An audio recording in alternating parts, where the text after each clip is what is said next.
Selamat datang di The Growth Media.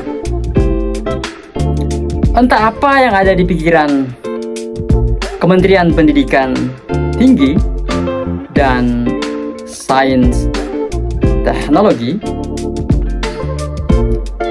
sehingga tidak memperjuangkan hak tunjangan kinerja dosen ASN di berbagai perguruan tinggi negeri di Indonesia.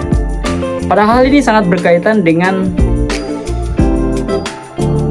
performance, dengan motivasi, dengan masa depan pendidikan tinggi di Indonesia. Harusnya kita menyadari bahwa Amerika, Cina, tahun depan mereka sudah di Mars. Sedangkan Indonesia membuat peneliti aja nggak bisa. Membuat teknologi-teknologi ringan dan standar untuk mendorong produktivitas masyarakat aja nggak bisa. Bagaimana bisa lepas dari jeratan ekonomi menengah, pendapatan ekonomi menengah, middle income trap, tanpa ada inovasi sains dan teknologi yang tentu saja harus ditemukan melalui riset-riset yang serius di perguruan tinggi. Gimana perguruan tinggi bisa mendapatkan Nobel Science, kawan-kawan semuanya, jika tidak ada keseriusan untuk memfasilitasi bukan hanya teknologi, fasilitas riset yang relatif baik di berbagai kampus negeri di Indonesia, tapi juga pendapatan dosen sebagai peneliti di kampus relatif terjamin.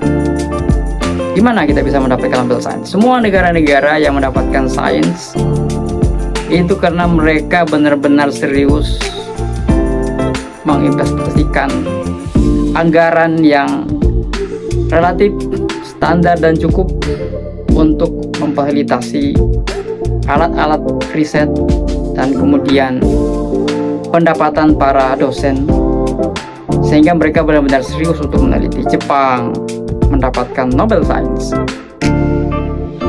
negara-negara di Eropa apalagi, itu karena para penelitinya relatif mandiri dan cukup.